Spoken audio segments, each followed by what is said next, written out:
My dear sisters, I ask Allah subhanahu wa ta'ala to be pleased with our gathering here and to make this a source of benefit for all of us. Question I want to ask you, think of a role model, and for how many of you is it a parent? What do you think your children would say if they were here and ask them the same question? Now, I'm sure, I hope many of you children would say that you are a role model for them. My question to you is, whether you said yes or no, how do you know? Because one of the biggest issues today in the world as far as parenting is concerned is that we don't seem to have conversations with our children. Talking at a child is not conversation. How many of us speak to our children, younger or older, about matters of serious concern? Things that are happening in the home, things that are happening at your workplace, things that are happening in the world, and so on. Or contrarily, for how many of you, the only conversation you have with the children is to tell them to go do this and do that and bring this and bring that? Because that's not conversation. Question.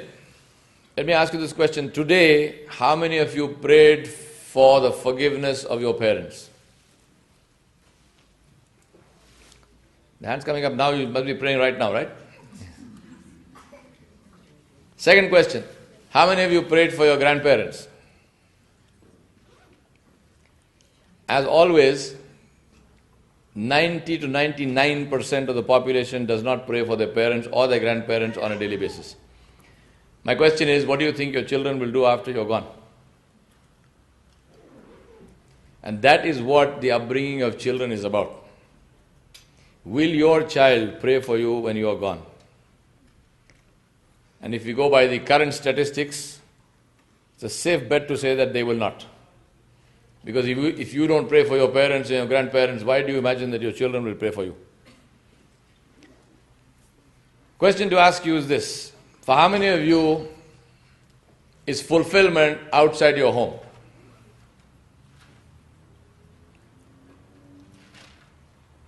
For many people, I've had this question comes to me in the different parts of the world that I train people in. And mothers come and they say that I have no fulfillment in my life. So somebody asked me this question, and we were doing the Leadership Excellence course, the LEC of our Standard Bearers Academy in Malaysia. And somebody asked me this question. They said, Sheikh, is it permitted for me to go and work outside my house, outside my home? So I said, before I tell you whether it's permitted or not permitted, why do you want to go and work outside your home? So they said, I find no fulfillment at home. So I said, do you have children?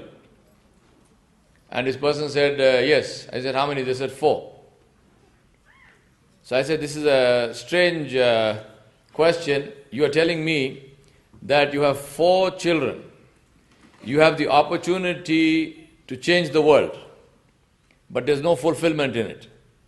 You have the opportunity to bring up 4 human beings to be like the Sahaba of Rasulullah sallallahu alaihi wasallam, but there is no fulfillment in it. You've got the opportunity to bring up 4 people who have the potential to go and be leaders to the rest of the world, but there's no fulfillment in it. And your fulfillment is in working for a BPO company, answering telephone calls about somebody's credit card or something. I mean, what logic is this? What sense does it make? And then she, of course, changed her mind, because her thought was also, that's why I want to say, how many of you, if you said that fulfillment is outside your home, how many of you are saying that thoughtfully after having considered? And how many of you are like the cat which drank hot milk? The country I come from, India, one of my ancestors was a guy called Akbar, and he ruled the place.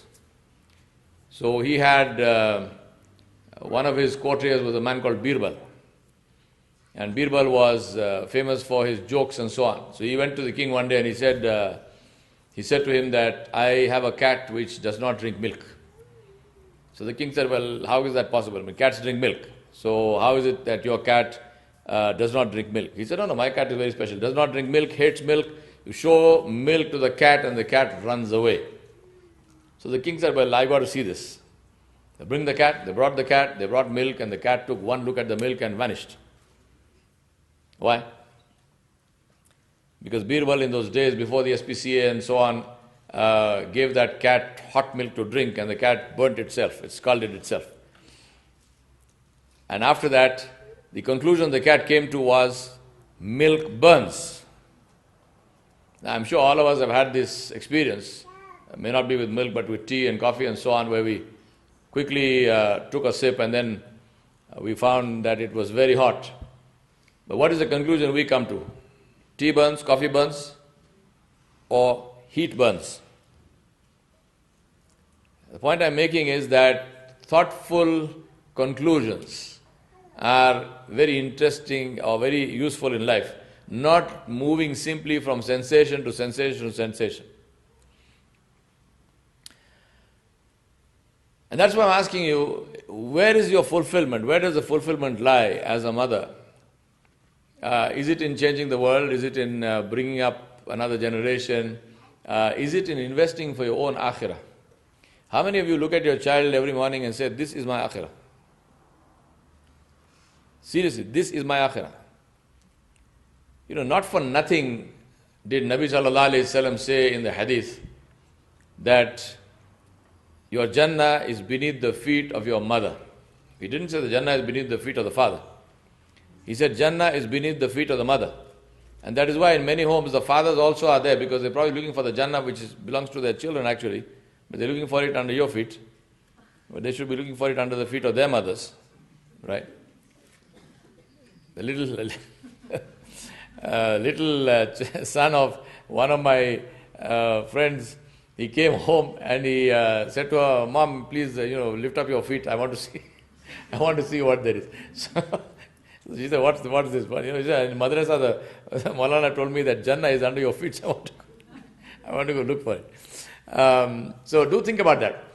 Now let me tell you a story about some 17 and 18-year-olds. How many of you have 17 and 18-year-olds? All right. I want you to think about your 17-year-old or 18-year-old and think about what is in his or her mind, what's driving them, what is their dream. Let me tell you about some other 17 and 18-year-olds. The guy called Muhammad bin Qasim. Muhammad bin Qasim was the son-in-law and nephew of Hajjaj bin Yusuf al-Thaqafi. He's from Taif. Muhammad bin Qasim commanded the army which conquered the lands all the way up to India, all the way up to the river Sindh, the Indus River.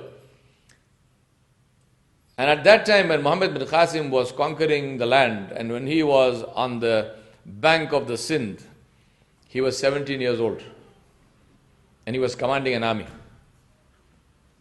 Now what is in the mind of your 17-year-old? Think about that. Let me tell you another story about another one. Tariq bin Ziyad. He landed in a place which bears his name to this day, Gibraltar, Jabal al-Tariq. When he landed there, he commanded his army to burn the boats. So they said, if we burn the boats, how do we go back? He said, we are not going back.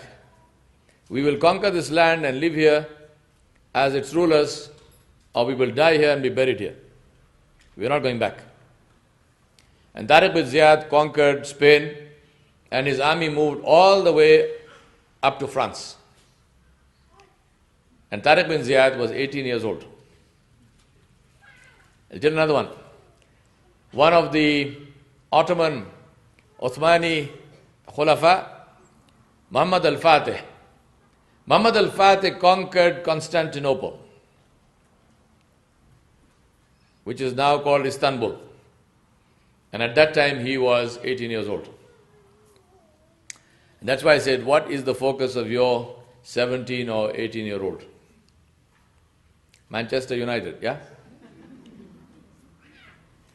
Point I'm making is that it wasn't as if on Muhammad bin Qasim's 15th birthday or 17th birthday, somebody brought the key of the army and said, "Happy birthday to you. Here's the key of the army." They didn't do that.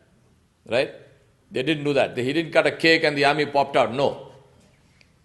Let me tell you about another mother, Sulaim, radiallahu anha, Rumaysa bint Milhan. She accepted Islam. She was in Medina and she accepted Islam, and her husband at that time was a man called Malik bin Nadar. And Malik bin Nadar was very angry that she accepted Islam. He tried to force her to leave Islam. She refused. And not only did she accept Islam, but her son also accepted Islam. The famous Anas bin Malik radiallahu anhu, who was in the service of Nabi sallallahu alayhi wasallam his entire life in Medina. So her husband Malik bin Nadar left the house and went outside. It so happened that there was a man who was his enemy. He was outside and he killed him. So the man died without Islam. Now when Sulaim finished her iddat, there was a man by the name of Zayd bin Sahal, who was known as Abu Talha, radiallahu anhu, one of the famous Sahaba of Rasulullah sallallahu alayhi wasallam. At that time he was not Muslim. So he came with a proposal to marry her. Now Zayd bin Sahal, Abu Talha radiallahu anhu, was famous for an idol that he had. He had this idol that he used to worship. It was a wooden idol and he used to polish it and look after it and kept it in good shape. And people knew him for his devotion to this idol. So when he came and proposed to Sulaim, she said to him, "I will marry you if you accept Islam." So Zayd bin Sahal, radiallahu anhu, at that time he was not a Muslim, he said to her, if you are looking for something yellow or white, tell me. You understand yellow or white, right? Which woman does not understand yellow or white? And also colorless. Single solitaire. I ask your husband to buy you one which the moment you put it around your neck, will make you walk in ruku after that. So big. Yeah. So she said, "I'm not looking for anything yellow or white. I'm not looking for gold and silver. I'm asking you a straight question. If you want me to marry you, accept Islam." She said, "I will say that your Islam will be my mahar." So Zayd bin Sahal radiallahu anhu was kind of still a bit shaky about this. So she said to him, Sulaim said to him, she said, "Look, this idol of yours came out of it was a piece of some tree. And what happened to the rest of the tree?" He said, "Somebody burnt it to cook their food or somebody burnt it to keep warm." He said, "What is the power in that wood? There's nothing. Why do you worship something which can do nothing for you? It can neither help you nor harm you. It can't hear you. It cannot see anything. So just throw that away, worship Allah subhanahu wa ta'ala." So Zayd bin Sahal said, "Okay, how do I become Muslim?" She said, "Say, Ashhadu an la ilaha illallah wa ashhadu anna Muhammadan Rasulullah." And Zayd bin Sahal, Abu Talha radiallahu anhu, became Muslim. Now, Abu Talha, not only did he become Muslim, but he became Muslim of a kind which is impossible for us to imagine. In the Battle of Uhud, they said that Abu Talha was standing before Nabi sallallahu alaihi wasallam defending him, and the writer of the Seerah says that he had so many arrows in his arm that we could not see his arm. He was wounded so badly. Same Abu Talha radiallahu anhu, he was famous for, he had a very beautiful date orchard. Very beautiful date orchard. And in that date orchard was a well of sweet water, and Rasulullah sallallahu alaihi wasallam sometimes used to go and sit there and for the shade and for the sweet water. Now one day Abu Talha al-Ansari radiallahu anhu was praying Nafil Salah in his orchard, in the date garden. And a bird flew in, and it was a very beautiful bird. It flew in and it flew around in front of him and sat on a couple of the branches. And Abu Talha's attention got distracted to the bird. I'm talking to you about the issue of investment. What is the cost of Jannah? What is the cost of Akhirah? What is the cost of bringing up children who will be an asset to us in this dunya wal akhirah? Doesn't come for free. Nothing comes for free. A cup of tea doesn't come for free. You either have to pay for it, you have to ask for it. So how will Jannah come for free? So Abu Talha finished his salah and he went to Rasulullah sallallahu alaihi wasallam and he said, Ya Rasulullah, I want to give this garden in charity. I want to give this to you, please give it away. Rasulullah sallallahu alaihi wasallam said, what happened? Why are you giving away this very valuable, very expensive garden? He said, because in this garden, when I was praying, my attention got diverted from Allah onto the makhluk of Allah. And that's my penalty that I'm paying for this. Ask yourself, I ask myself and I ask you to ask yourself, what do we do with the attention in our salah?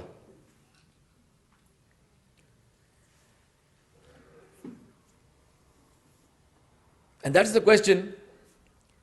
The same Sulaim and Abu Talha, they brought up Sulaim's husband from Sulaim's son from a first marriage, Anas bin Malik radiallahu anhu. And Anas bin Malik radiallahu anhu he served Rasulullah sallallahu alaihi wasallam for his entire period in Medina. And two things about him I want to just share with you because we don't want to go on for too long. One is his quote, where he said, I was witness to 2 days. One was the brightest day in Medina, when Yathrib became Madinatul Munawwara.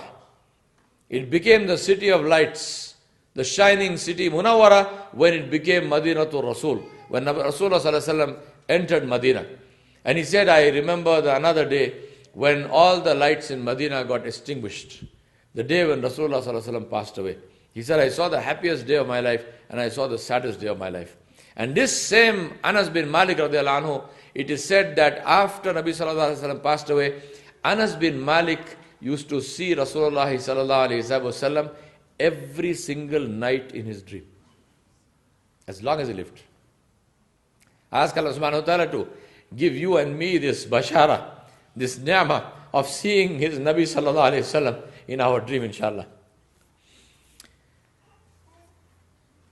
And that is the end of my presentation to you. Inshallah, we will take some questions and so on as we go along. But bottom line is this. What is our investment? And what is the return that we want on our investment? Our children are our investment, and the return we get is what we do with those children. Jazakumullahu khairan. Wassalamu alaikum wa rahmatullahi wa barakatuh. I'll be happy to take any questions. Wassalamu alaikum wa rahmatullah.